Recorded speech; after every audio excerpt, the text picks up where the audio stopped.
buenas noches, amigos, amigas de Conversando en el 21. Hoy tenemos un programa verdaderamente especial. Estamos en el Centro Académico para la Memoria de Nuestra América y estamos acompañados de una verdadera estrella que nos va a iluminar el día de hoy, que es la queridísima Beatriz Torres.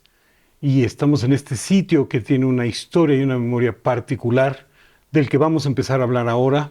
Beatriz, gracias por recibirnos aquí en el Camena, como le llamamos coloquialmente. Gracias por el interés de ustedes y también decir que con Canal 21 hemos hecho ya dos temporadas.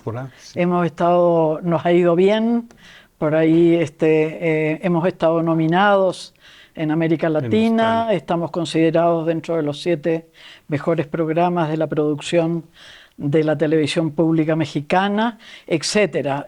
No lo digo con ningún ánimo, ¿no es cierto?, ni de estrellas, ni cosa por el estilo, pero de qué manera, ¿no es cierto?, cuando hay interés por las partes, y con el canal hemos tenido 2 años verdaderamente extraordinarios. Así que bueno, agradecer una vez más a este canal amigo, a este canal compañero, que estén interesados en la historia de este lugar. Pues empecemos con esa historia. Cuéntame. Que es un homenaje a América Latina, ¿no? Exacto. Bien, lo diré rápidamente porque seguramente poca gente lo sabe.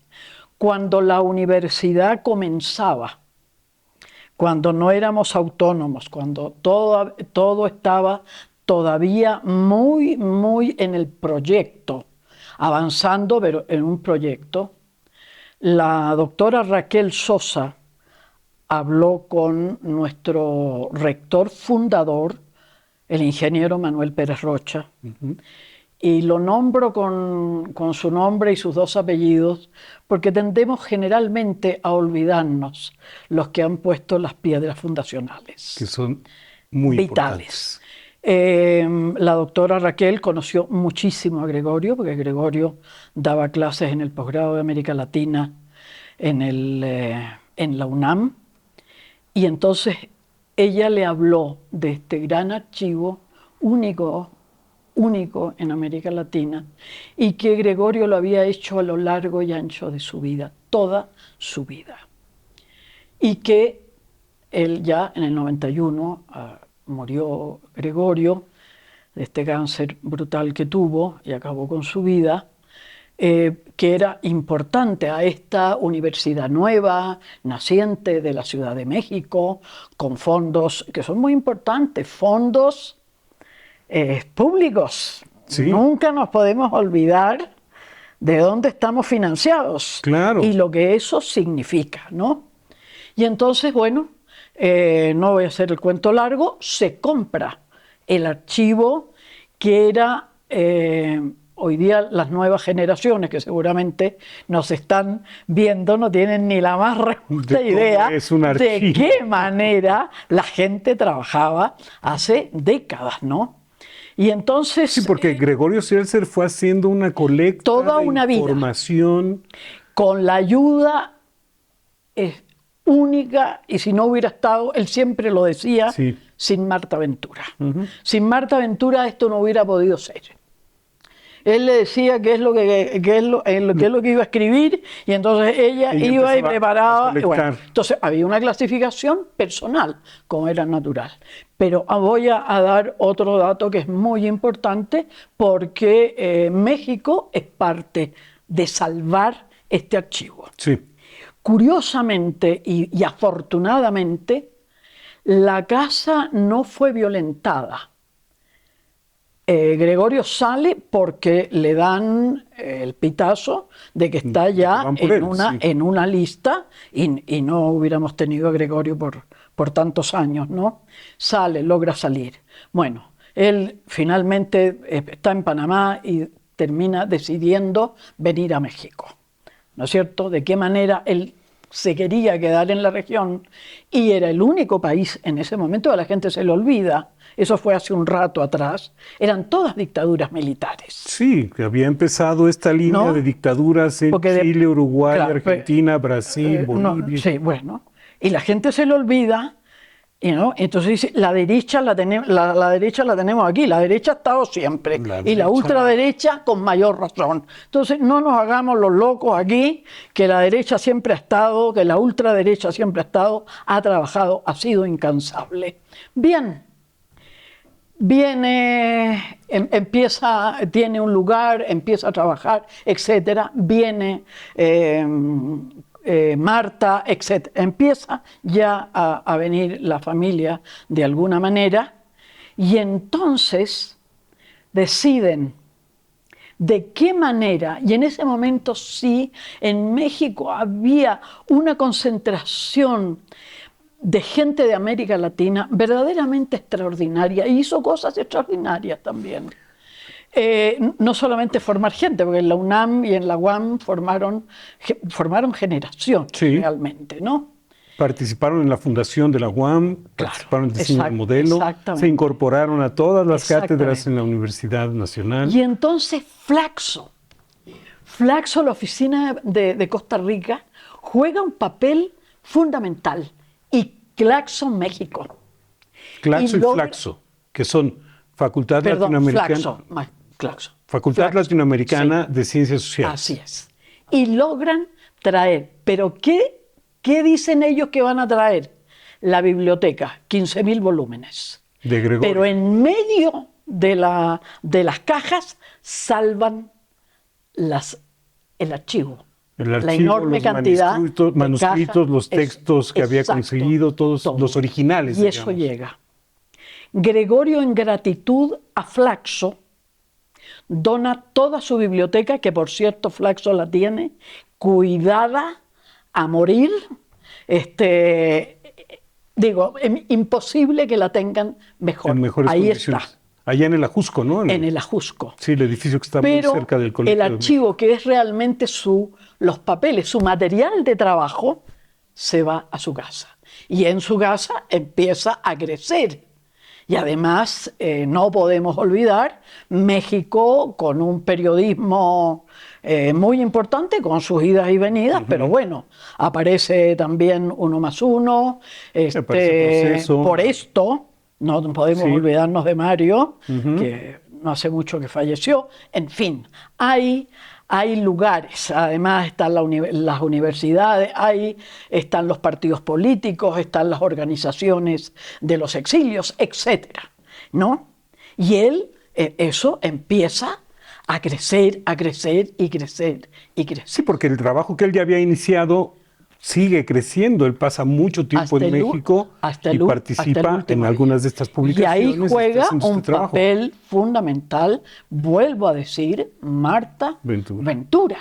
Ella es la que iba a las agencias noticiosas, por lo menos 2 veces a la semana, a recoger los cables. Todos los cables, los boletines. ¿Me entiendes? Es decir, que también para la gente que nos vea, que hoy día hay una facilidad, y me parece extraordinario, porque tampoco hay que ponerse palos en el camino, ¿no? Pero que todas esas cosas que hacía Gregorio y hacía toda la gente que escribía, lo hacía de esa manera. Sí, era un trabajo de colecta, era un trabajo de cargar papel, era un trabajo de desplazarse. Esta idea contemporánea de apretar un botón para que aparezca en la pantalla. Y hay otro elemento que ayuda un montón. Era tal la cantidad de exiliados, la cantidad de académicos, ¿no? Y la gente que venía, que pasaba de todas las... de los chilenos, los uruguayos, los argentinos, aquí brasileños, no te olvides, bolivianos, Zabaleta, el ecuatoriano, Cuevas, que ahora con la teoría de la dependencia, compañero, que yo creo, invito a todo el mundo que empiece a leer la teoría de la dependencia, ¿no? Con un acento latinoamericano clarito, y que lo que nos está pasando no hay nada nuevo, nada, absolutamente nada nuevo. Y entonces esta universidad compra el archivo. El archivo. Pregunto qué van a hacer con el archivo, no tenían claro, y por ahí dicen, va a la biblioteca. Y le digo, perdón, yo no soy ni bibliotecaria, ni archivista, pero algunas cosas sé. Digo, la vida nos ha enseñado un mundo de cosas. El archivo tiene que ir aparte, y no solamente aparte. El archivo tiene que estar en el Colegio de Humanidades y Ciencias Sociales, que además es nuestro colegio mayor, porque todo lo que tiene Gregorio, todo, absolutamente todo, son ciencias sociales. Sí, vida política, vida cotidiana, el hacer histórico y el participar de la historia. Exactamente. Y te interrumpo ahora porque creo que es importante hacer un contexto. La semana pasada, en este mismo programa, Sí. tuvimos esta entrevista con Soledad, que es una académica extraordinaria. Y una gran investigadora. Investigadora, y con una mirada poco frecuente y mucho menos a su edad.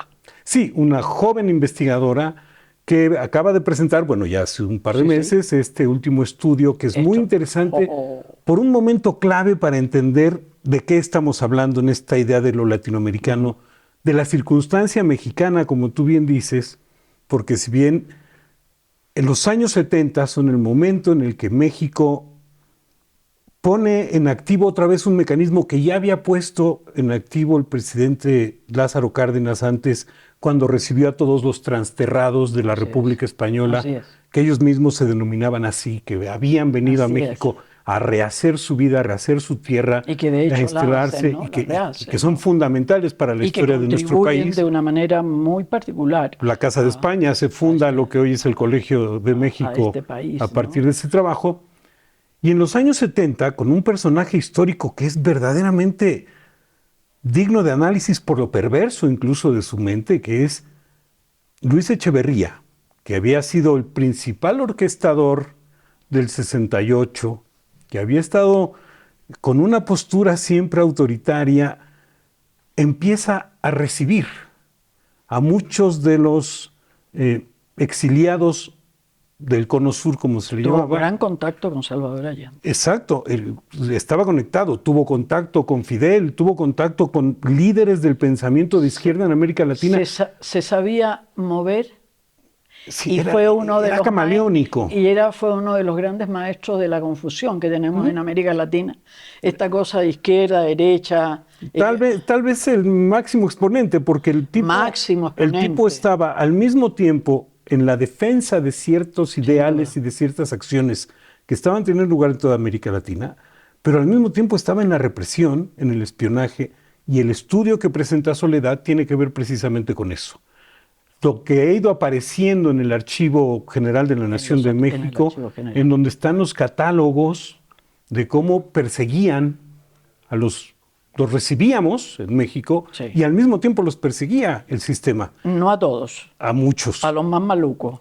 Sí. A los que éramos irredentos. A los que más miedo les tenía la estructura, digamos.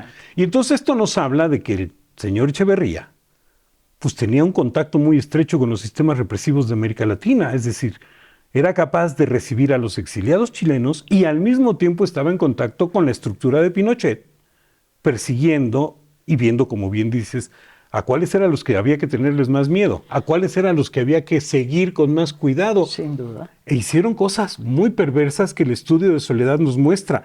Infiltraron las organizaciones de exiliados, infiltraron los grupos de jóvenes, los grupos de aquellos que tuvieron que salir durante el exilio y llegaron a México, que suelen decir la mayoría, México nos recibió bien.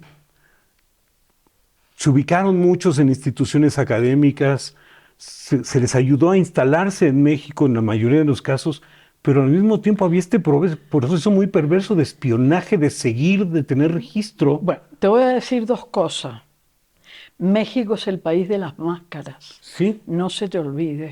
De hecho. Y hay estudios largos y profundos sobre lo que significan las máscaras. Claro. Y si hay un país rico en todo, porque este país rico absolutamente en todo, no hay nada en que, digo, lo que toques son de una enorme riqueza y de una enorme producción, el país de las máscaras. Pero quisiera nada más, en honor a los datos duros, que ustedes tuvieron 3 presidentes que cobraban en la CIA. Sí, claro.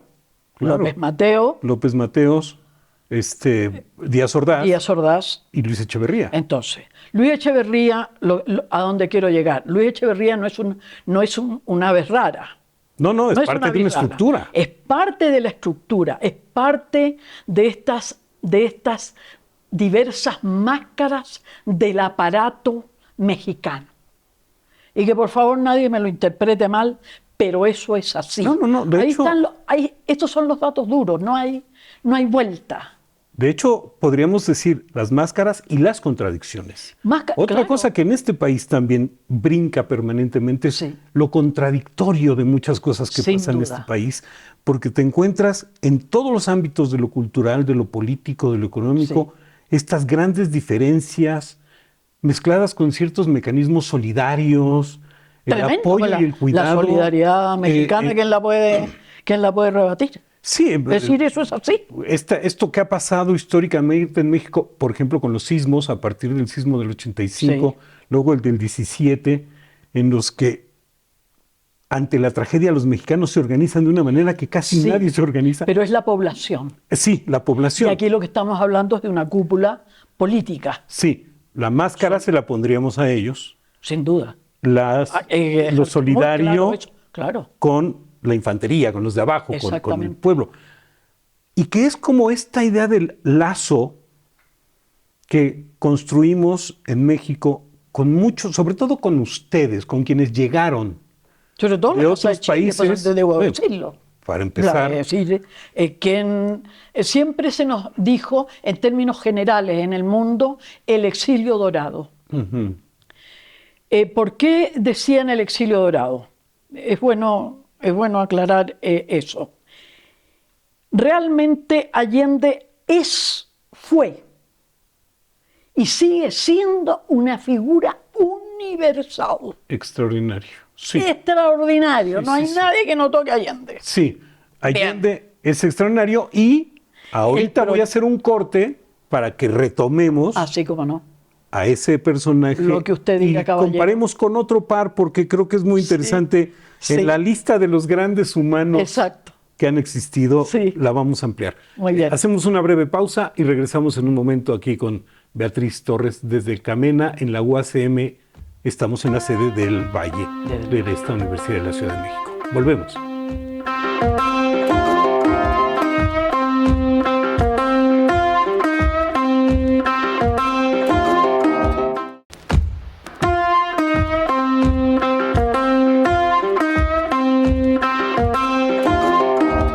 Bien, estamos de regreso aquí en la visita que estamos haciendo a Beatriz Torres aquí en Camena, en la UACM, y cerramos el bloque anterior hablando de una idea interesante en torno a México como el país de las máscaras y México el país de las contradicciones. Y estábamos hablando de un personaje extraordinario, como bien decías tú, el exilio dorado de los chilenos, porque venían de una circunstancia en la que de alguna manera el golpe militar y rompe con uno de los proyectos más interesantes que se han planteado en el mundo, porque Allende es, como decías, un personaje admirado en todos Universal. lados. Antes de empezar la charla hablábamos de su discurso en las Naciones Unidas, en la que El informe.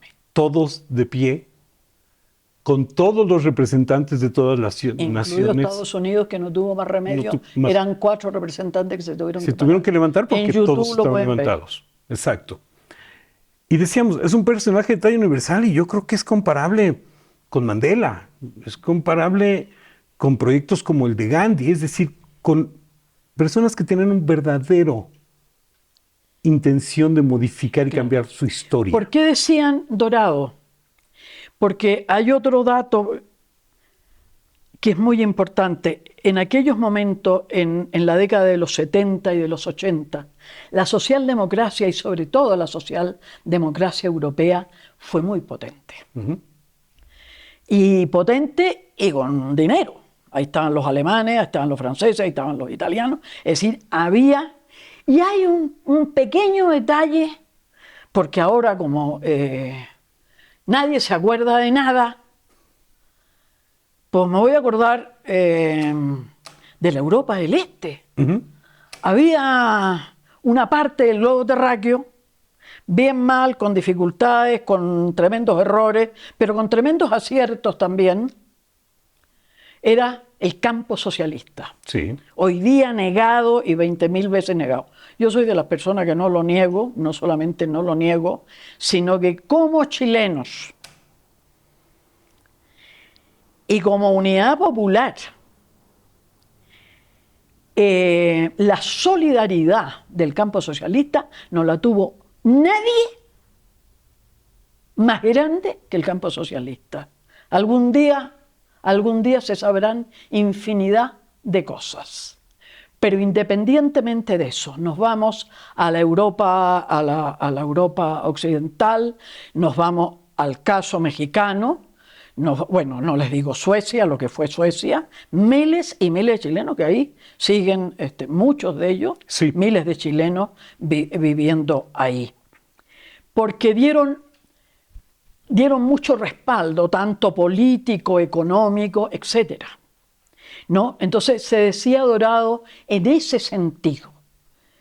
Pero hay que decir también que toda esa enorme y gigantesca solidaridad dio frutos, y no dio frutos solamente para los chilenos, sino que se arrastró también, en el buen sentido, se acompañó al exilio argentino naturalmente y al exilio uruguayo. Hay un dato que tampoco nadie se acuerda de ello, que fue cuando se forma el Tribunal Russell. Ni más ni menos con este filósofo inglés y un filósofo italiano, que en este momento se me fue el nombre, que el Tribunal Russell se funda para documentar y decirle al mundo el horror que hacían las fuerzas norteamericanas en Vietnam. Así nace, y en su declaratoria dice: esto será en función de saber y de decirle al mundo las atrocidades del gobierno norteamericano en las políticas imperiales, ¿no es cierto? Nada nuevo bajo el sol, nada nuevo bajo el sol. Pero hay una cosa, que cuando viene esta avalancha en el cono sur, la ferocidad, Russell dice: vamos de nuevo. Y se levanta de nuevo. Y logra las firmas de todos los intelectuales más grandes del mundo que apoyan, y entonces se hace en ese tribunal. Y ese tribunal fue vital también para en ese momento denunciar una serie de cosas que no se sabía. Y ahí el campo socialista ayudó un mundo, porque había que sacar gente del interior, había que sacar gente en las condiciones no de un vuelo directo, había que darlos vueltas. Recorridos y era inmensos. muchísima la gente, muchísimas las que declararon, las que tuvieron la valentía y volver sobre sus pasos de vivir el horror. Entonces, en ese sentido, y las casas de solidaridad que se fundaron en todos lados. Y voy a dar un dato que prácticamente nadie sabe. En Cuba, en La Habana, lo que fue la embajada chilena en su momento, se habilitó como la casa de Chile, la casa de solidaridad. Todas las demás casas, terminaron, su función, ¿no? Pero la Casa de Chile, en La Habana, el gobierno cubano, en el año 94, en pleno Es periodo especial. Que yo digo periodo especial, están en peor periodo especial hoy día. Sí, ahora ¿no? está peor la circunstancia. Es decir, periodo especial desde el año 59, desde el año 59 y de que se declarara en el 61 la vía socialista, ¿no? En Cuba, la declaratoria final, los han ahorcado. A pesar de eso, la declararon como monumento nacional. Hoy día no tienen ni con qué alumbrarse. Sí. Ese es un monumento nacional. Entonces, ahora también hay que hablar de la dignidad.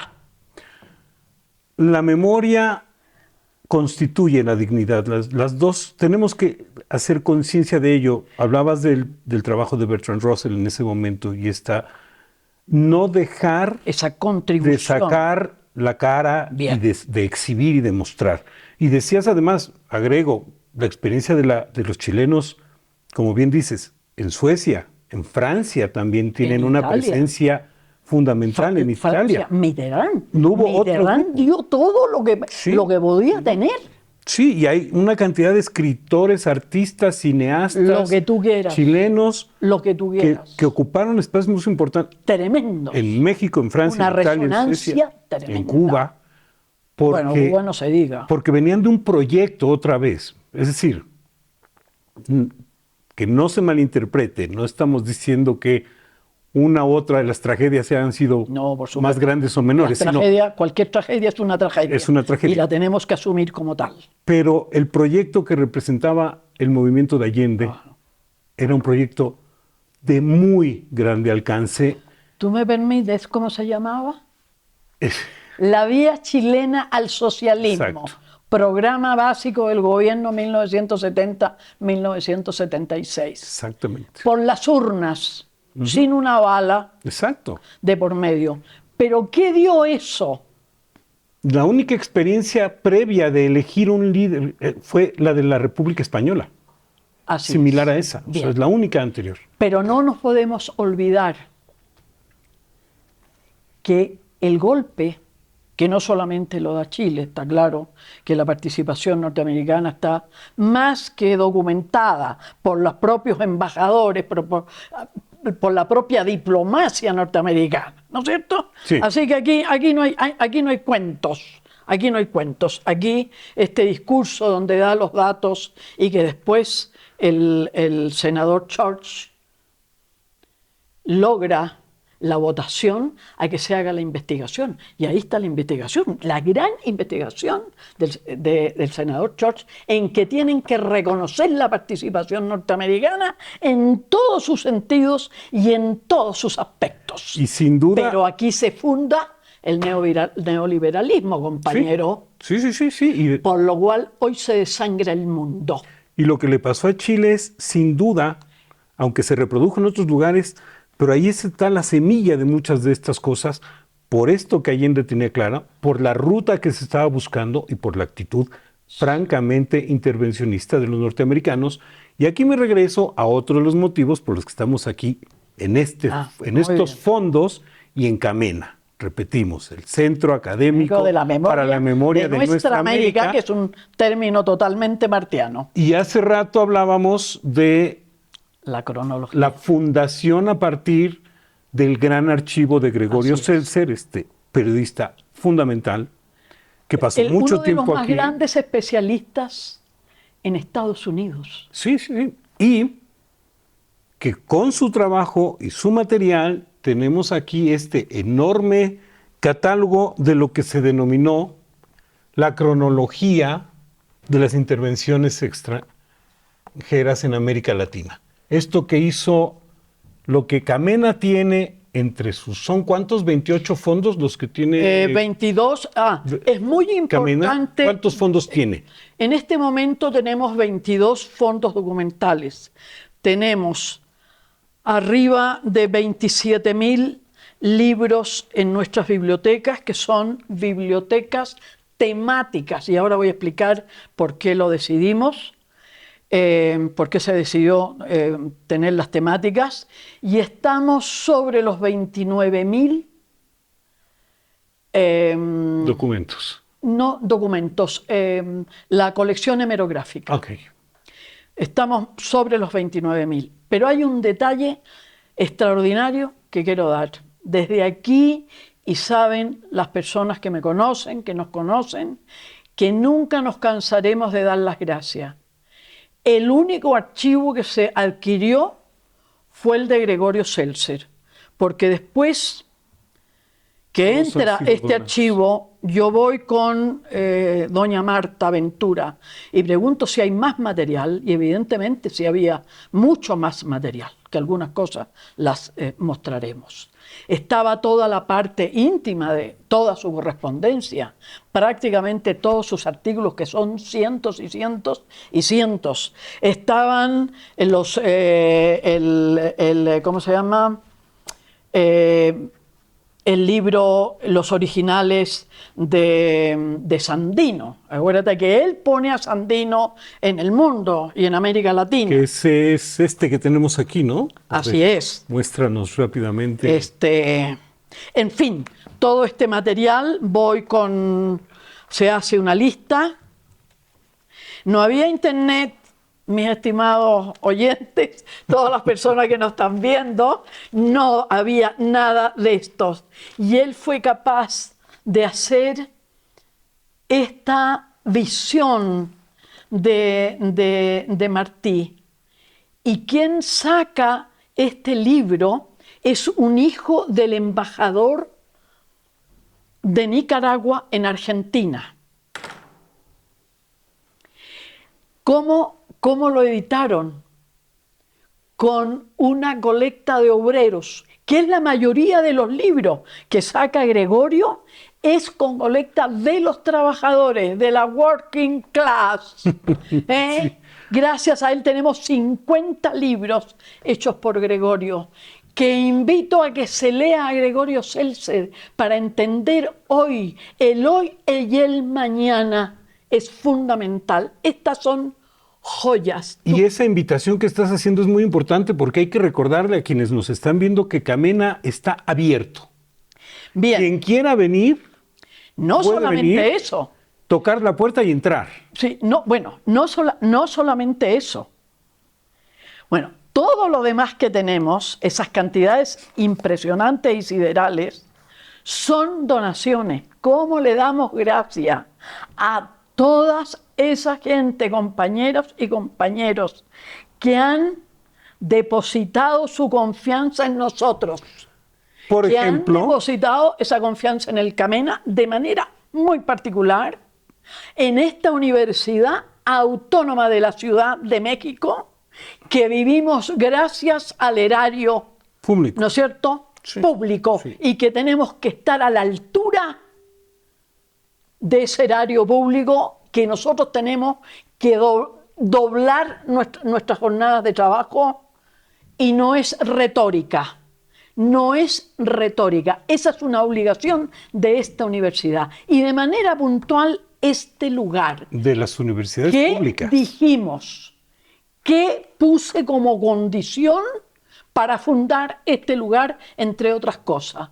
Este es un lugar de acceso universal y gratuito. Aquí jamás habrá un documento, ni libro, ni revista, ni foto, ni nada que no esté al servicio de todo el mundo. De quien lo quiera consultar, a partir del 2009, ahí hizo un enorme esfuerzo económico. La universidad se digitalizó una primera parte. Y nosotros exigimos a esa compañía que nos dejara toda la instalación y todo el formato, porque nosotros no íbamos a poder volver a pagar un servicio de esa naturaleza. Nosotros somos 6 personas. De todo lo que le estoy diciendo, somos 6 personas. Aquí se ordena, se clasifica, se conserva, bueno, todo lo que ustedes se puedan imaginar, y se digitaliza. Tenemos un servicio social permanente. Han pasado alrededor de 130, 140 personas por aquí. son esas manos que nos ayudan, esas manos que también los ayuda a formarse, porque muchos de estos chicos vienen con un tema ya para desarrollar en su tesis y sin embargo lo han cambiado. Porque han encontrado y han descubierto una cantidad de cosas, y permíteme que te interrumpa aquí, porque por eso fue necesario el contexto que hicimos hace rato. Esto de que nos pusimos a hablar de estos momentos históricos y los exilios y demás, porque toda esa, si alguien quiere aprender de ello, va a encontrar esa información aquí. Así es. Aquí en Camena está muy probablemente el más amplio archivo que alguien puede encontrar para hacer esa búsqueda. Guerra Fría, somos una potencia. Aquí está el documento, aquí están todos los documentos de la Guerra Fría. Guerra Fría. Y la Guerra Fría que vivimos. Y de la experiencia latinoamericana. Decíamos hace rato, esta Guerra Fría solo se ha hecho más fría, no es cierto que haya terminado. Sí, muy congeladita. Y bueno, y que entendamos que por eso estamos haciendo este programa, para que quien se quiera enterar de todos estos contextos que estamos planteando, este es el mejor lugar para buscarlos. El señor que dirige el programa ya me está haciendo señas de que hay que hacer el corte que sigue, y ahorita regresamos, porque me tienes que hacer la lista de algunos de los importantes donadores de los fondos que tenemos aquí. Sin duda alguna. ¿Va? Estamos platicando con Beatriz Torres aquí en la UACM en Camena, en la Colonia del Valle, y ahora regresamos.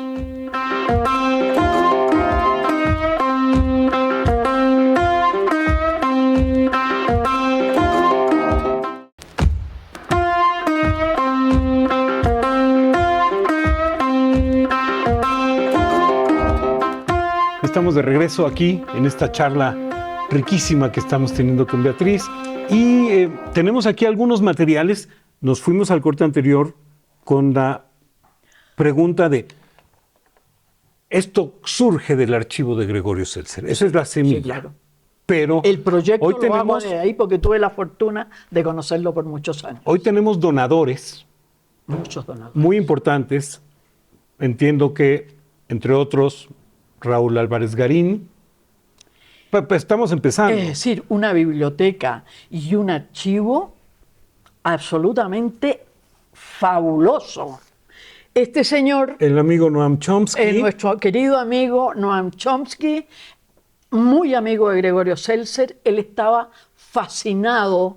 Él ha escrito cosas extraordinarias. La cuarta de forro es de Noam Chomsky. Mira lo que dice ahí.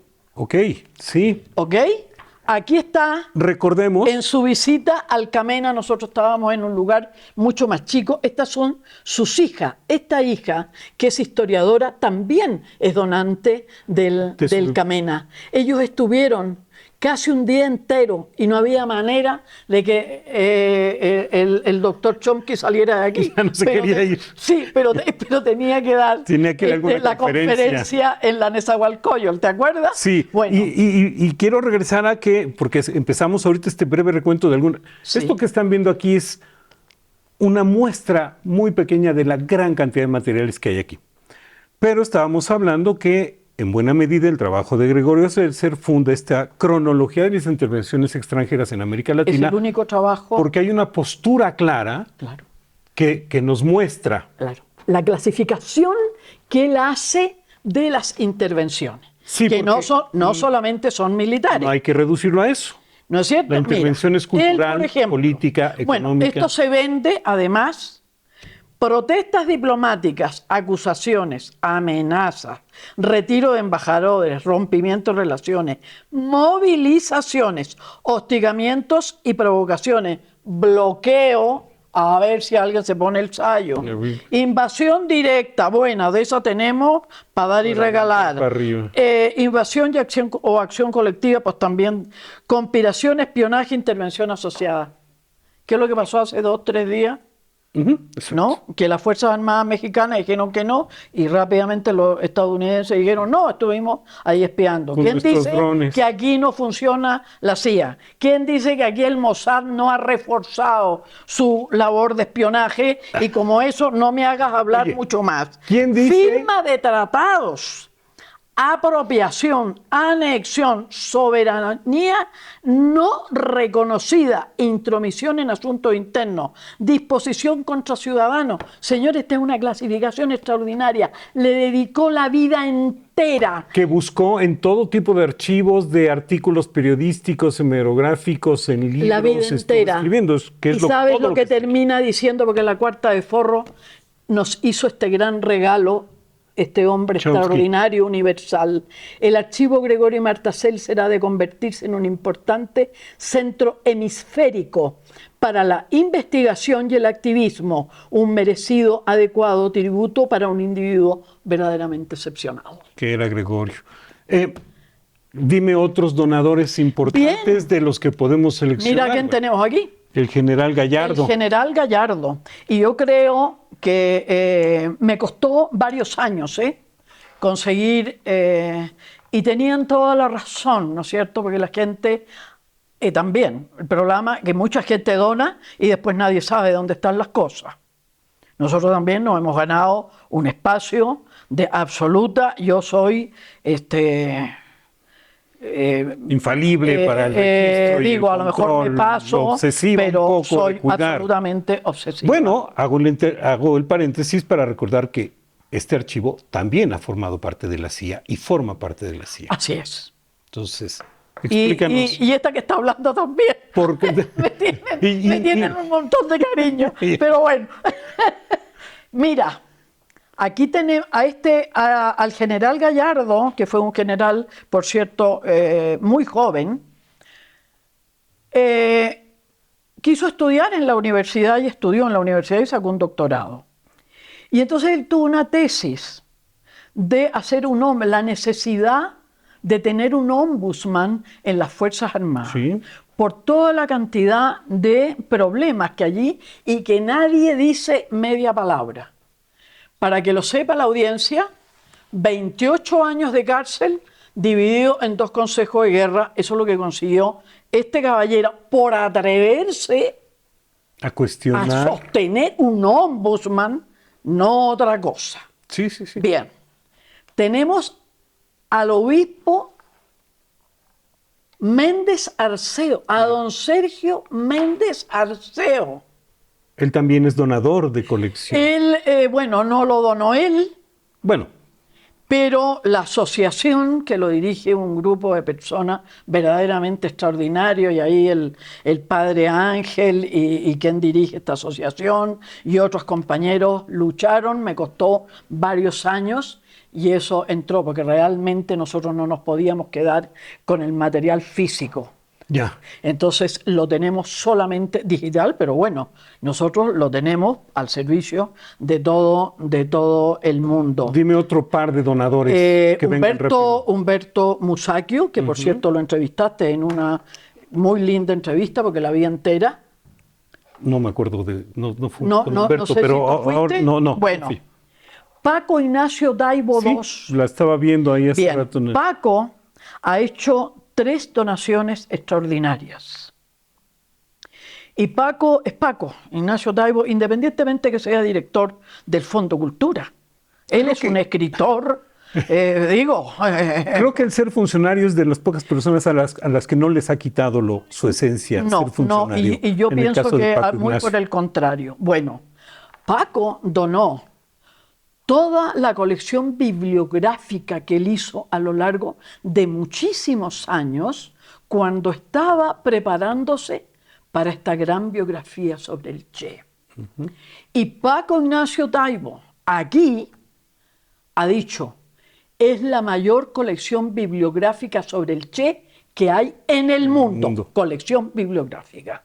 Después, una colección que le llevó más de 30 años, que es el liberalismo armado.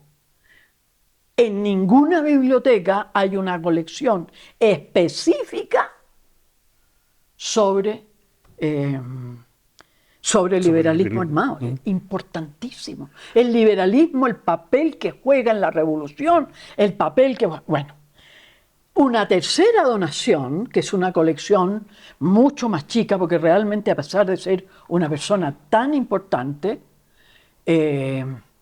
no hay tantos escritos. Antonio Guiteras. Ya.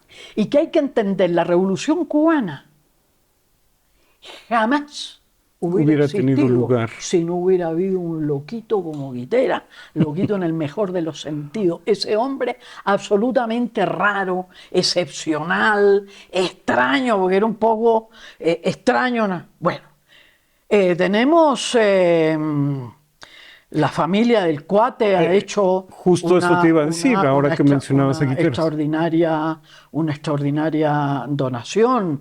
Tenemos la donación de Capuano, que la hizo el Partido Comunista, 3 compañeros del Partido Comunista Guatemalteco.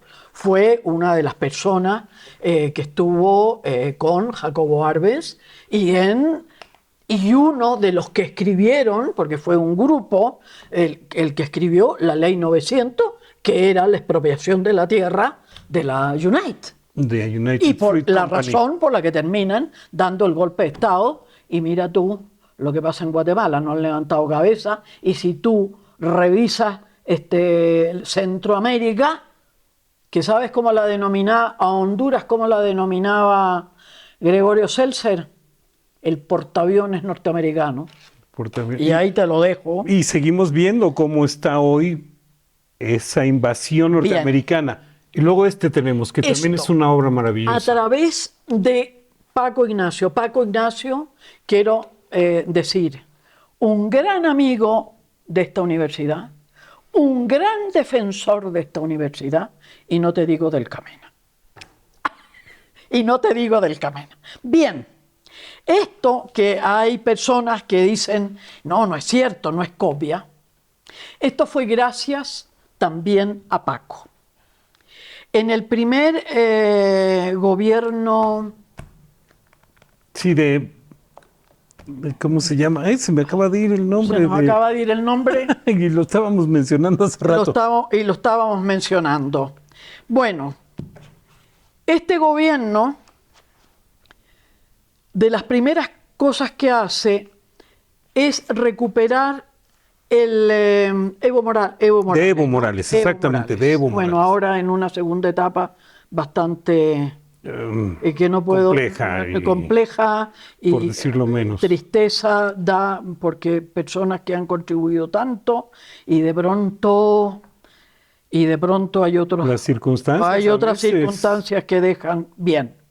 Él recupera de manera inmediata porque siempre estuvo en manos, el original estuvo en manos del ejército boliviano. También sabemos que hay muchas otras cosas que el ejército boliviano nunca entregó ni entregará jamás. Sabemos que hay muchas cosas que muchos ejércitos y muchos ejércitos, muy buena tu aclaración. Y entonces lo pone en el Banco Nacional, en las bóvedas en el Banco Nacional. Y buscan, porque todo esto se hizo en Bolivia, una reproducción facsimilar del diario del Che. Pero el diario del Che empieza con este cuaderno. Y después Tania, porque esta es una agenda alemana. Del año 67. Bien, pero fíjense ustedes que estaba quemada por el cigarro. Es la reproducción fiel, fidedigna. Vean ustedes esto. Pareciera que fuera el original.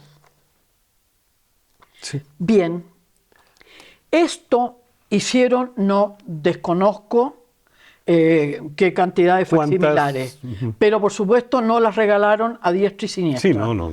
La persona que nos trajo esto, muy amigo de Paco, y que gracias a Paco, y hacen la reproducción del morralito. Del morral.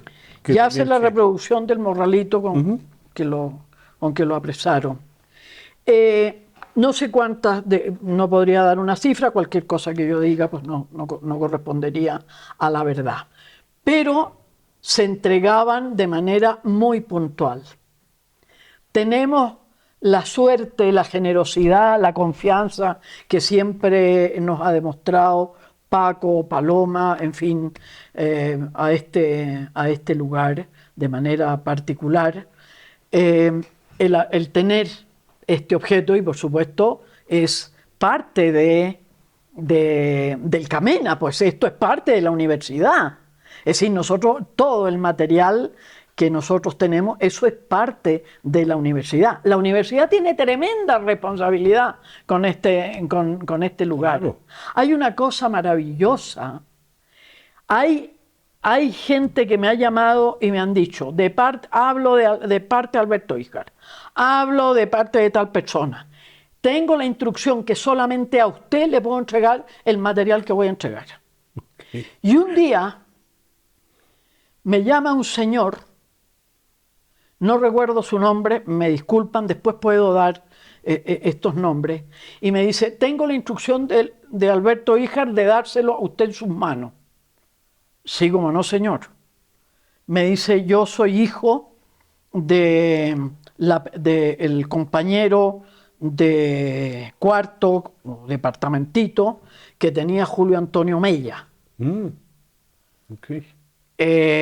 Y me dijo, y una hermana arreglando la casa familiar, ya después que nuestros padres fallecieron, encontró una serie de machetes, es un libro de este tamaño, en este momento está en restauración, y también venían los boletines que hacía Espartaco, que eran las juventudes comunistas, que nada fácil encontrar Espartaco. Bueno, y entonces, ¿a qué hora? Dígame usted, y allá me presenté con el chofer, pedí un chofer allá a Lomas Verdes.